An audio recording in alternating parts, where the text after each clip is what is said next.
Ferdinand d'Alquier, leçon sur Kant, la morale de Kant. Kant déclare la personnalité s'identifie avec la loi morale. La loi morale devient la personnalité même. La personne humaine semble, pour Kant, s'identifier purement et simplement avec l'universel. Leçon effectivement professée dont on a voulu respecter le caractère oral. La critique de la raison pure semble avoir pour but de ruiner toute idée métaphysique. Elle montre que la connaissance de l'homme se borne au monde des phénomènes. La critique de la raison pratique, au contraire, revient à des affirmations métaphysiques, l'ouvrage se présentant comme une doctrine de la liberté. La vraie doctrine morale de Kant est d'élaboration tardive. Problème où Kant exerce sa réflexion. Pour être moral, faut-il tout connaître et savoir comparer, connaître toutes les conséquences possibles? Pour être pleinement moral, il faudrait connaître la totalité du monde et de l'histoire. C'est l'avis de Leibniz que Dieu seul qui connaît tout peut être pleinement moral.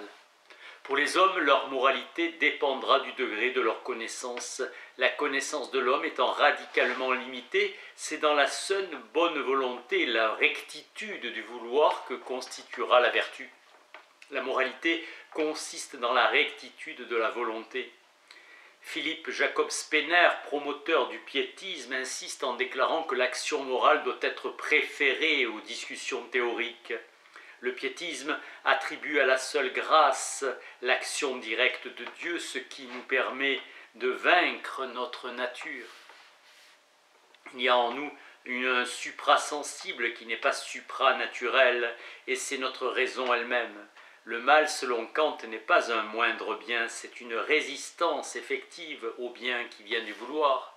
Idée selon laquelle l'intention du sujet agissant est le seul principe permettant de qualifier moralement la conduite humaine.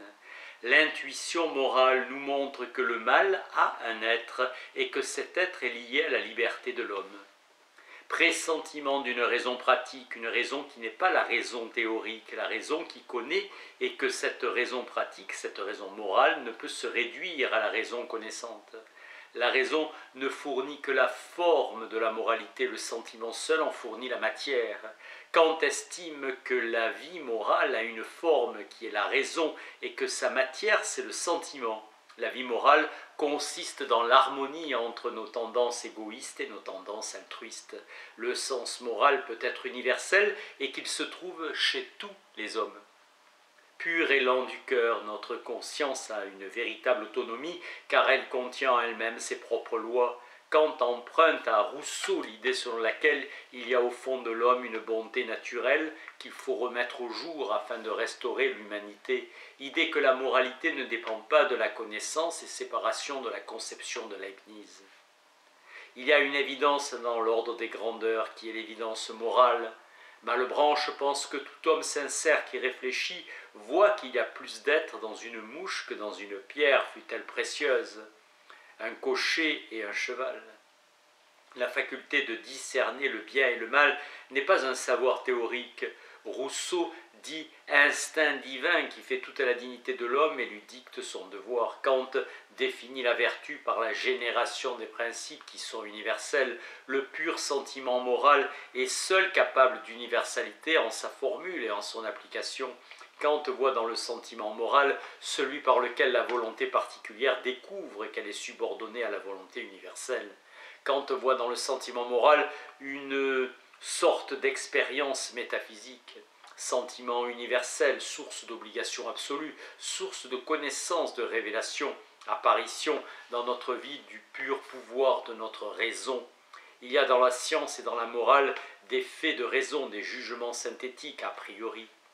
De Wolff, Kant garde l'idée que la conduite morale est une conduite conséquente avec elle-même, et de Leibniz que le sujet se suffit tirant la moralité de son propre fond.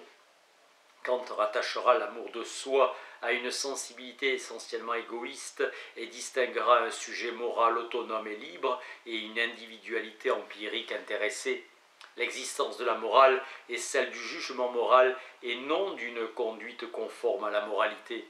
Il y a une connaissance scientifique et il y a une conscience morale. Le jugement moral est tout à fait indépendant de l'expérience. Il y a une liberté transcendantale, une liberté du moi considérée en son essence, qui apparaît quand je dis je pense et quand je dis j'agis. On ne peut la démontrer, mais on peut y croire comme Dieu ou l'âme. Si tout homme s'interroge sincèrement, il découvrira en lui le fait moral. La volonté ne peut être moralement rapportée qu'à sa disposition interne. Si la nature n'avait voulu que notre bonheur, il y aurait été facile de l'assurer sans avoir recours à notre raison par l'instinct. L'instinct étant l'adaptation des moyens à des fins. Kant avoue sa misologie et confesse qu'il y a en lui une certaine haine de la raison. Il constate que tous ceux qui se consacrent à l'étude ne se sentent pas vraiment heureux. Une vie plus simple leur donnerait ce bonheur que la raison leur refuse. Idée que la civilisation éloigne l'homme du bonheur. Rêve de la philosophie des Lumières, selon laquelle l'humanité va être heureuse. La bonne volonté est bonne en soi. La volonté n'est bonne que si elle est volonté d'agir par devoir. Le devoir est la nécessité d'accomplir l'action par pur respect pour la loi. La conscience populaire a raison et doit se fonder sur une vraie métaphysique des mœurs, idéal de pure perfection morale. Dieu est la fin unique vers laquelle tous les hommes tendent, en le sachant ou en ne le sachant pas. L'impératif catégorique est celui qui représente l'action comme nécessaire en elle-même, en soi, sans rapport avec un but quelconque. Hegel reprochera très vivement à Kant ce qu'il considère comme une inconséquence, cette séparation radicale établie par la morale kantienne entre l'être et le devoir-être. La vérité indéniable où Kant ne reviendra jamais, le fait de raison, c'est le jugement selon lequel la bonne volonté est le bien absolu. Il ne doutera jamais de ce jugement. Primat du jugement, Pascal disait « Je suis misérable, mais ce savoir misérable, c'est être grand ». C'est la raison elle-même qui doit obliger la pure volonté et qui doit devenir pratique. Volonté définie comme l'action raisonnable. Les maximes sont des règles d'action individuelle, une règle subjective d'action qu'un sujet individuel adopte pour lui-même. Elle ne régit que celui qui l'adopte. Première formule de l'impératif catégorique. Agis toujours d'après une maxime telle que tu puisses vouloir en même temps qu'elle devienne une loi universelle. L'impératif ordonne la conformité à la loi. Seconde, agis comme si la maxime de ton action devait par ta volonté être érigée en loi universelle de la nature. La maxime d'une fausse promesse ne peut par exemple être universalisée. Il est de fait que ceux qui agissent contre le devoir veulent agir contre le devoir. La volonté est considérée comme la faculté de se déterminer soi-même à agir conformément à la représentation de certaines lois. Ce qui sert à la volonté de principe objectif de sa détermination, c'est la fin, et cette fin, si elle est posée par la seule raison, doit être valable pour tous les êtres raisonnables. Les principes pratiques sont formels s'ils font abstraction de toutes les fins subjectives. Ils sont matériels s'ils donnent comme principe à l'action des fins subjectives. Agis de façon à traiter l'humanité aussi bien dans ta personne que dans la personne des autres, toujours en même temps comme une fin et jamais simplement comme un moyen. La volonté est fin en soi, accorde la volonté avec la raison, volonté législatrice universelle. Le règne des fins, c'est le règne des volontés, fin en soi. Kant lutte en réfutant le naturalisme et le piétisme. Kant parlera du caractère sublime de la personne en tant qu'elle est source de la loi, agit d'après les maximes qui conviennent à un membre législateur dans un règne seulement possible des fins. Comme sujet sensible, l'homme paraît subordonné à la loi et c'est pourquoi il y a pour lui l'obligation et devoir. Autonomie comprend nomos, loi, vivre selon des lois qu'il a posées lui-même. Autonomos. Si la loi morale intéresse l'homme, c'est parce qu'elle est posée par l'homme. L'être qui fait ce qu'il veut, c'est l'être en moi qui est raisonnable, autonomie. L'impératif moral est fondé sur l'autonomie. C'est le jugement qui est absolument certain et rien n'est proprement moral. en ce monde, si ce n'est une bonne volonté. L'autonomie résume et fait apparaître en son essence ce qu'est le fait moral de l'autonomie, de la volonté à la liberté. Le concept de liberté est la clé qui donne l'explication de l'autonomie de la volonté. Pouvoir qu'a la volonté d'agir. La volonté raisonnable est libre en ce qu'elle agit selon sa propre loi. L'autonomie, causalité par liberté, qui est le propre des êtres qui se donnent à eux-mêmes leur loi. Autonomie et liberté ne font qu'un. L'homme n'est pas, comme Spinoza le disait, un empire dans un empire. Il n'est pas la source d'une action libre. Tout ce que je fais, c'est parce que je le veux. Kant maintiendra toujours que la liberté ne peut être comprise. Kant montre que le principe moral est applicable à la conduite. La liberté est le ratio ascendi de la loi morale, mais que la loi morale est la ratio conoscendi de la liberté. L'acte moral, c'est à nous qu'il appartient de la réaliser. Il dépend de nous, il s'agit plus d'une réalité à connaître, mais d'une action à produire. Tu dois, donc tu peux.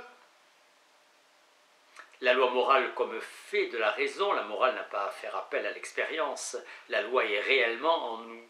Le remords qui suppose la loi est toujours considérée comme première. La liberté doit se confondre avec l'autonomie, notre pouvoir de poser la loi donne au concept de liberté une réalité objective. En affirmant la liberté, nous affirmons l'autonomie. Nous sommes libres dans la mesure où nous sommes moraux. La seule volonté libre, c'est la volonté morale. L'expérience morale est celle du remords, de la mauvaise conscience. Perspective chrétienne, Kant a le sens du péché. L'action mauvaise dépend entièrement de moi. Il justifie intégralement la responsabilité, lucidité de la conscience populaire. Toute action faite avec intention a pour fondement une causalité libre. La liberté comme postulat est la puissance de produire la vertu et de préparer l'événement du souverain bien. C'est la dignité de l'homme de ne devoir sa perfection qu'à lui-même. Idée de liberté de choix, liberté de la vertu. Il y a pour Kant la raison et l'être. La loi morale donne à la liberté une détermination. Le concept central de la morale de Kant est le concept de l'autonomie. L'acte essentiel de la liberté, c'est l'acte moral, l'acte qui pose la loi. Chacun tiendra pour possible d'accepter la mort plutôt que d'agir contrairement au devoir. Liberté. Les seuls objets de la raison pratique sont le bien et le mal, valeur de la conscience, de l'intention. La véritable liberté de l'homme coïncide avec la volonté morale, la volonté raisonnable. Être moral consiste à se représenter la loi elle-même dans sa rigueur et son autorité et à faire de cette représentation le principe déterminant de la volonté. C'est la loi et elle seule qui doit être le mobile moral. Le respect est pur respect moral et a la loi seule pour objet. La sensibilité de l'homme n'éprouve pas d'amour pour la loi, mais elle s'humilie devant elle. Rabaissement de l'égoïste en niant la légitimité de soi, renversant la présomption par laquelle chacun veut plier l'univers à ses désirs, en s'estimant supérieur à la moralité. Le respect comporte crainte, contrainte et sacrifice, liés à la subordination à l'autorité absolue de la loi. Nous devons respecter nos semblables pour la loi, la seule loi morale présente en eux. Tout homme qui se subordonne à la loi sait qu'il fait bien. La morale chrétienne est une morale d'amour. Commandement évangélique, aime Dieu par-dessus tout et ton prochain comme toi-même. Modèle dont nous devons tendre à nous rapprocher sans cesse. La vertu est le seul bien suprême. La vertu sera ce qui nous rend dignes d'être heureux. La vertu demeure la condition morale du bonheur. Il manquait au moral grec l'idée d'un autre monde nouménal, dans la conception philosophique de Kant et dans la religion chrétienne. Il n'y a qu'une fin pour la nature humaine, c'est d'être heureux. La vertu devient un moyen de parvenir au bonheur. Qu'est-ce qu'être heureux? C'est savoir se rendre heureux. Aux morales antiques, Kant préfère la morale chrétienne, orgueil et fanatisme des anciens sages stoïciens, idéal où la conscience de l'homme se croit plus haute que la loi. Kant dit que le désir du bonheur soit le mobile des maximes de la vertu, ou que les maximes de la vertu soient la cause efficiente du bonheur. La vertu dépend de la loi. C'est selon la loi du monde sensible que la vertu engendre le bonheur. Faux. Le bonheur n'a de sens que par rapport à la sensibilité. La connexion de la vertu et du bonheur se fait avec Dieu, un autre monde. Antinomie de la raison pratique, où l'homme peut se représenter, au moins comme possible, une liaison naturelle nécessaire entre la conscience de la moralité et l'attente d'un bonheur proportionné à la moralité dont il serait la conséquence. Paradis pour les gens vertueux, postulat de l'immortalité de l'âme, durée indéfinie, qui est pour Kant la condition de la vertu. L'âme pourra se rapprocher indéfiniment de l'état de sainteté et ainsi mériter le bonheur. Dieu est le souverain bien primitif qui rend possible le dérivé, à savoir le meilleur monde, monde dans lequel le bonheur sera donné aux êtres vertueux. La véritable essence de la moralité dans la stricte soumission au devoir, idée que l'homme sera heureux car il méritera d'être heureux. La raison pratique rend nécessaire Dieu. L'idée de la perfection divine est avant tout l'idée d'une perfection morale.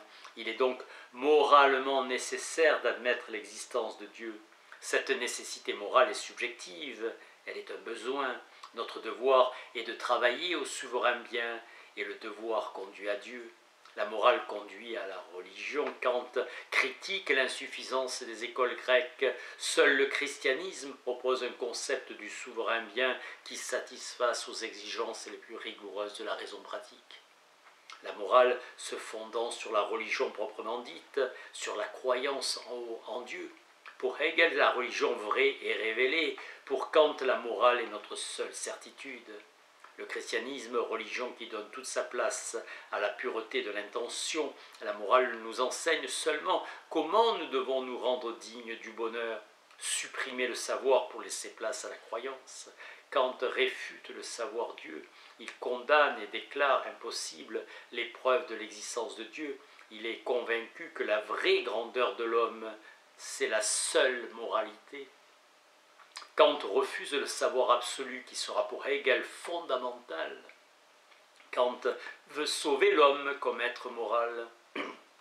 René Descartes a ramené toute liberté à la liberté éclairée, la liberté liée à l'ignorance étant le plus bas degré de la liberté. La liberté d'indifférence est aussi liberté de choix, pouvoir qui fait toute la dignité de l'homme. Avec Kant, pour que la moralité soit fondée, il faut que mon savoir s'arrête à ce monde, il faut que je sache mon devoir, sans savoir si son accomplissement entraînera pour moi le moindre bonheur. Le devoir s'impose au prix du malheur. Espoir nouveau, celui de la raison, Dieu posé à titre de croyance, ne jamais confondre ce que je sais, ce que je dois et ce que j'espère.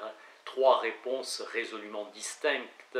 Que pouvons-nous savoir? Que devons-nous savoir? Que nous est-il permis d'espérer? Merci.